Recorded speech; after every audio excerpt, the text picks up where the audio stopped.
The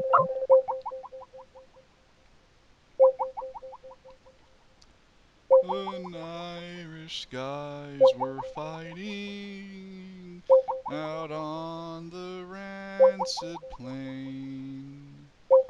The Irish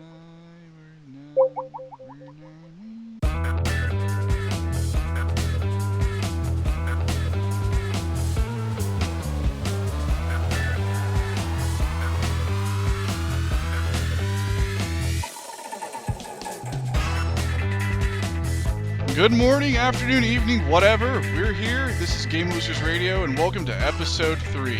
I'm your host and editor-in-chief of GameLosers.net, Roger Burton, and today my guest is the head editor of GameLosers.net, Christie Rivera. Introduce yourself, Christie. Hi, my name is Christy. I'm head editor of GameLosers.net, and sometimes I write articles. I mostly just exist to tell Roger everything he's done wrong. So I hope I get to do that in this episode. Well, my goal is for you not to be able to do that because today's topic is something I have a lot of expertise in. That topic is something of which the 41st anniversary is actually coming up in just about a week, and if you read this week's Game Losers article that got published on Wednesday, you'll know what we're going to talk about. The title of the article is The Phantom Match in the Bloody Stadium, and you might think, hey, this should have been posted on Halloween. Well, it's a real thing that happened, and I, of course, used a bit of fanciful prose entitling it, but it's concerning the 1974 FIFA World Cup qualification playoff between Chile and the United Soviet Socialist Republic, the Soviet Union, USSR, whatever you want to call them. Yep. Actually, Roger and I, during the summer when he came and visited me, we watched this, what was it, an ESPN special? It was a 30 for 30 soccer stories short titled The Opposition, and it was entirely in Spanish with subtitles in English. Yeah, and it was really interesting. It actually caught my attention. And normally I'm not a sports person. I say that a lot though, but then Roger will bring out sports things that interest me and then I don't know how to feel.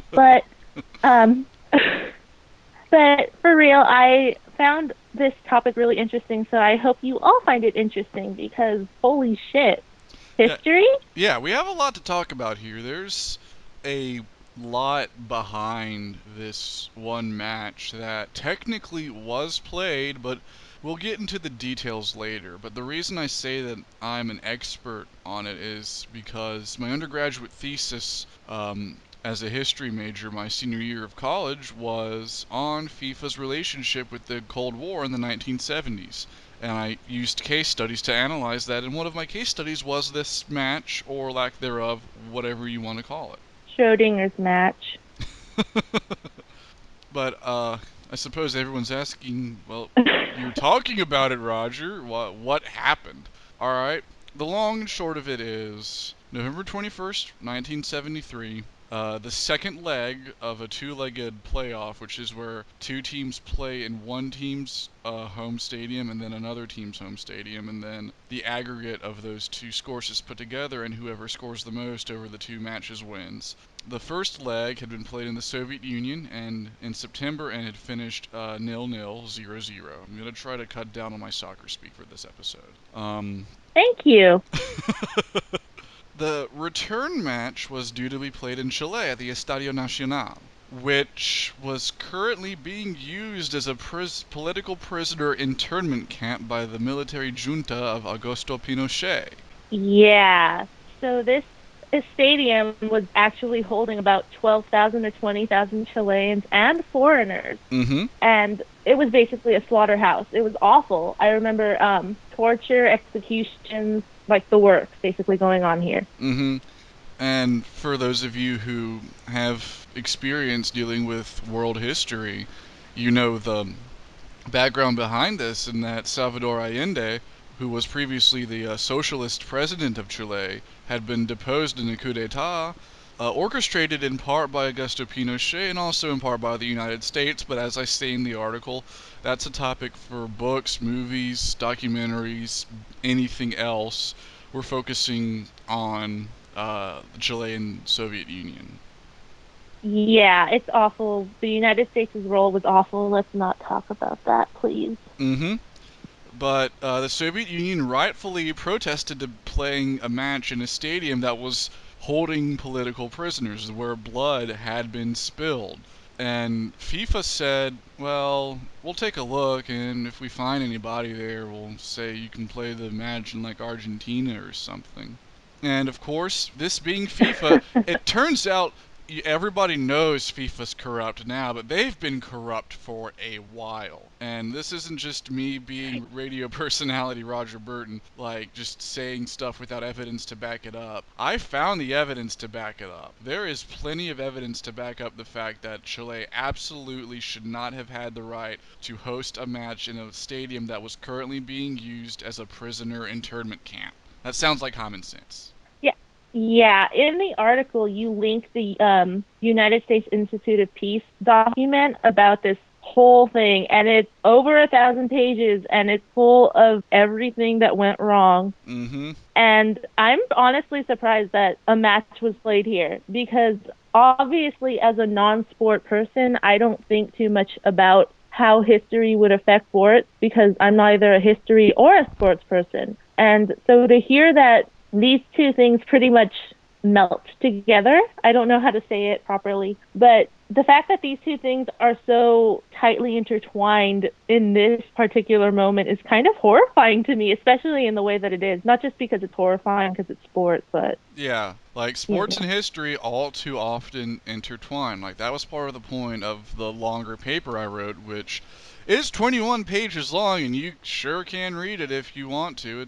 But all too often, sports and history go hand in hand, and this is a perfect example. And the match itself, we say it was played, and it's in a technicality it was, but the match itself, the Soviet Union outright refused to travel to Chile to play this match. They said we don't want to play in a stadium where blood has been spilled. Now, obviously, at the time, they didn't have the evidence to go out and prove it, and also Chile was hiding everything well and essentially paying off the representatives of FIFA who were traveling to this stadium and the pitch to examine it. They made the pitch, the field, look nice. They made the stands look great. Everything looked to be great for a football match, but not for human rights. Okay, but where was everybody hiding? Where were they putting people In if in this locker apparently was being held? Like, in locker rooms and underneath the stadium in sort of like the dregs where maintenance work is typically done. And this was one of the things that the opposition, which again is the ESPN 30 for 30 soccer story special, which in which a lot of new information was revealed, and all due credit goes to them for producing a fantastic documentary. But prisoners were being held at gunpoint while FIFA was inspecting the stadium, and if they were to make any noises whatsoever, they would be shot and killed. Christ, that's like I hear you guys like sports people like Roger and Cullen and everybody talk about sports and how corrupt they are, and we hear a lot about like American football and basketball and all kinds of weird shit going on there. But to find eye to this is horrifying for the sake of a fucking football match. Mm-hmm. And of course, it all goes into the bigger Cold War dichotomy between the United States and the Soviet Union. Obviously, everybody on one side of the Iron Curtain is going to think that everything the Soviet Union says and does is wrong. Now, it's not easy, it's not black and white, but the match went on with or without the Soviet Union. Chile, on November 21st, 1973, took the field and stood out there for the national anthem, and there were even spectators in the stadium. By this point, they had moved all of the prisoners who were being held there elsewhere, or hiding them in the dregs of the stadium. And there was no Soviet team. There was no other national anthem to be played. And eventually the match was kicked off, and Chile, there's video evidence of this, just kicked the ball between themselves a few times, walked down the field, and then just kicked it into an empty net. And that was this embarrassing sort of formality that had to be undertaken because since it was the second leg of a World Cup playoff, FIFA couldn't award what's called a walkover, which is essentially just a 3-0 win for whichever team is being awarded the walkover. Chile actually had to go out there and score a goal in order to bring an official end to the tie, the match, the two-legged aggregate, whatever. It's soccer speak. But it was a farce, is the best word I can think of to describe it. Yeah, I believe in the 30 for 30 documentary, they show the footage of pretty much the Chilean players just kicking it into the net, and there's nobody there. The Soviet Union is nowhere to be seen, and there's very few people in the stands, and it's very eerie once you know the story behind it. Absolutely, and you can It's, find it on YouTube. yeah, it's something out of like this weird, surreal short story or something. I'm trying to think of a writer, but I can't, so whatever. hmm But yeah, you can find video footage of the match on YouTube if you look hard enough, and if I find some, the Game Losers account will tweet it out, so you can see just how bizarre show this was. Which is it's that's what it is, isn't it? It was a show. Like Pinochet was in attendance at the match, Yeah. and obviously it was sort of basically saying we won, we were in the right, and this is proof of it right here. Roger, do you have any documentation on what the players' stance was? Because I feel like they had to have had some sort of feeling about this. I don't know if they were in support of Pinochet or if they were not, or what's going on there. Well, it was very difficult to find testimonial from the players when doing my initial research. I did actually find one book that was dedicated not to this match, but to the first leg, that nil-nil draw in the Soviet Union, but it was entirely in Spanish, and uh, I don't speak Spanish that well or read it that Uh, well. But the opposition did interview two players who had been on the team, Carlos Caselli and one whose name I'm unable to recall at the moment, unfortunately. But the mindset in the players was that they just basically had to go along with it. Like if they stuck their neck out in opposition to Augusto Pinochet, then they were very realistically putting their families and lives in danger. And the oh, definitely, especially because they're public figures. exactly, and Caselli, he's the one whose name I remember clearly because of an anecdote he shared in the opposition, where he stated that before the World Cup, before Chile traveled to West Germany, which is where the World Cup was being held, um, he said that his mother had disappeared for several days, and when she returned, she was covered in welts, bruises, burns, and he took that as basically Pinochet's regime saying, "Don't open your mouth in Germany. Keep it shut because we know that you're one of the team's most outspoken players." And it goes even further back because he also Right. talks about how he had refused to shake Pinochet's hand at an earlier like practice that Pinochet had attended for the Chilean national team. What about the Soviet Union, besides knowing that they're all in opposition of it? Like, I don't know. Like, this is just weird.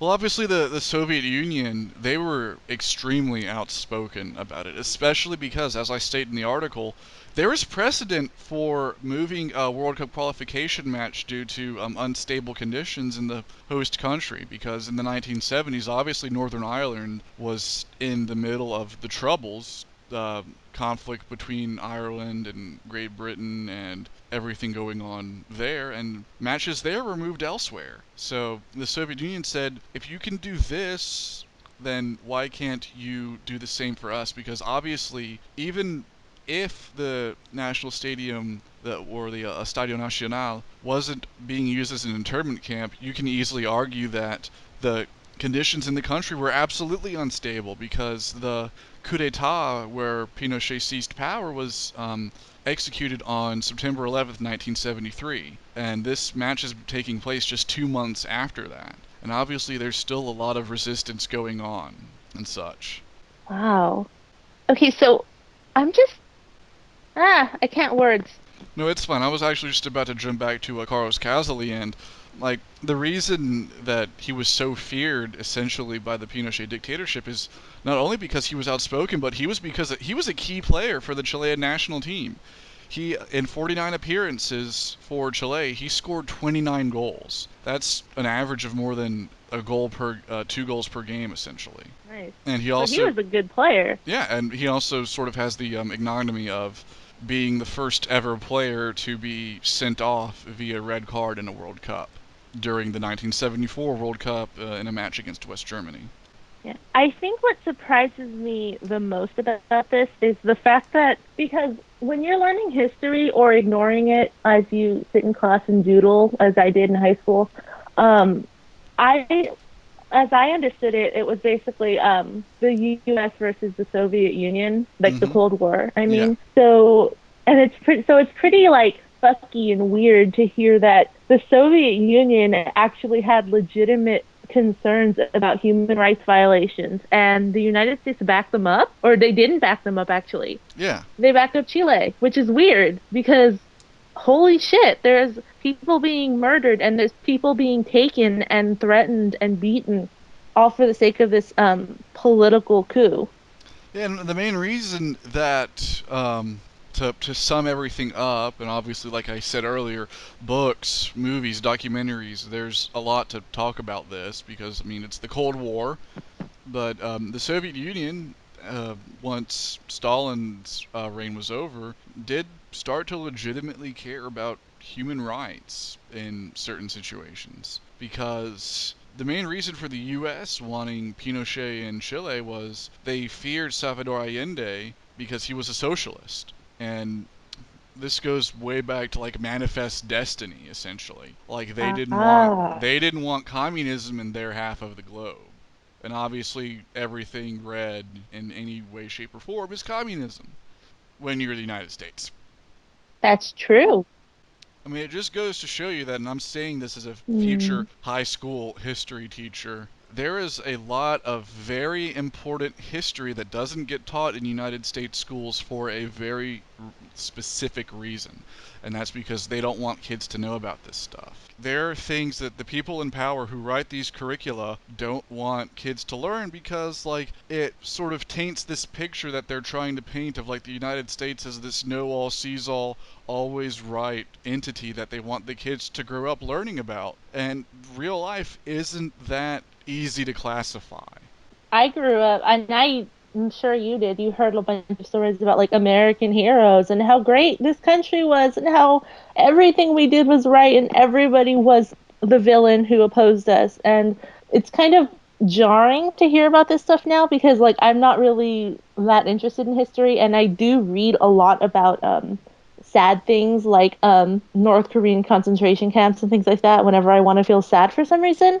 But to hear stuff that involves the United States and basically their support of it is really, ugh. Yeah.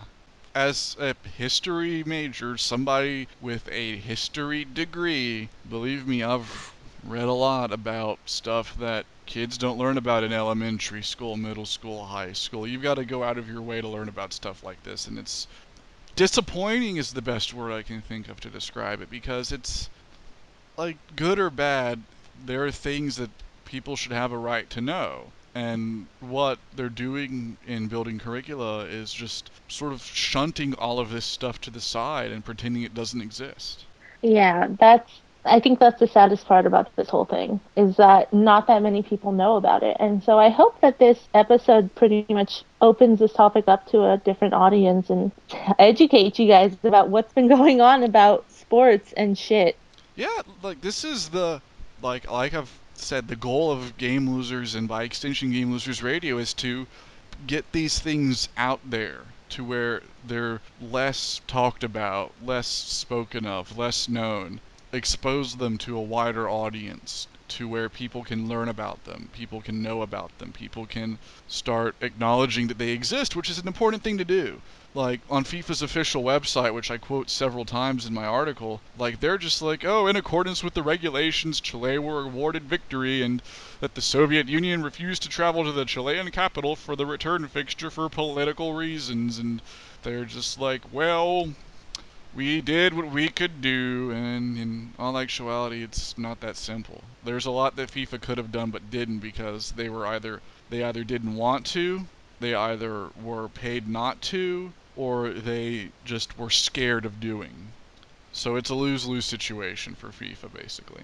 It, Well, I don't really have that many questions, but I just want to know if there's any other resources that I can find that talk more about this because I really, really want to learn more, but I also don't want to read a like 1,000-page report. yeah, the 1,000-page report on report the official name of it is long in and of itself. It is the report of the National Commission on Truth and Reconciliation, and it's over 1,100 pages long. That's pretty daunting, but my honest appraisal of the situation is first off, if you can find it anywhere, it used to be on Netflix and has just recently gotten taken off. But The Opposition, directed by Ezra Edelman and Jeffrey Plunkett, was a 30 for 30 soccer story special aired on ESPN, and they did a great job shedding new light, finding new evidence, interviewing players and political prisoners that had a role to play in this. And also, if you go through the article that went up on Game Losers this week, I source everything that I cite, and you can. There's a 4-page short thing written for Harvard by Catherine Hite on this. There's plenty of resources you can look up. If you look at my longer paper, I source everything I cite because plagiarism is bad. And just go through my bibliography if you want to learn more about it, or just tweet at me. Ask me questions. I know a lot about this kind of thing. Like, this was my life for 6 months. Believe me. But do we have any further questions from our guest? Yeah, I was there when I was there when you were pretty much working on this and you would not shut up about it. Actually, I don't have a question, but I did find the opposition on YouTube, and so we'll put up a link to that on the Game Losers Twitter once this episode goes up. Okay, cool. There it is. And what we'll do is this will be a shorter episode than most episodes, but we'll give you enough time to watch that 30 for 30 short because it's so intimately tied to this. If you were expecting a longer episode, you can take this time to go and watch that right now because it ties into everything perfectly. I will warn you though that there are obviously nothing shown, but there are verbal depictions and descriptions of things such as torture and being held in internment camps. So just be mentally prepared for that because it's all very, very heavy stuff. Yeah, it's I was prepared for it because you told me kind of like a little bit of backstory, but it's really heavy to watch. I was not expecting it to be so serious. Mm-hmm. But yes, I'm absolutely. Once we wrap up here, pull it up on YouTube, take a watch, and we are going to do just that. Now we're going to wrap up. You can find me on Twitter at Roger underscore Burton. You can find my head editor here, Christie, at underscore well at wait. Let me start that one over at ultra underscore peanut. And of course, the Game Losers Twitter account is at game underscore losers. We really love underscores here. And yeah, so let's go eat some Firehouse while everyone's watching the opposition. Want to grab some grub? Grub gub? Gub gub? Grub gub? I'm Play hungry. it. See you on the other side. Doing a professional radio show on the internet.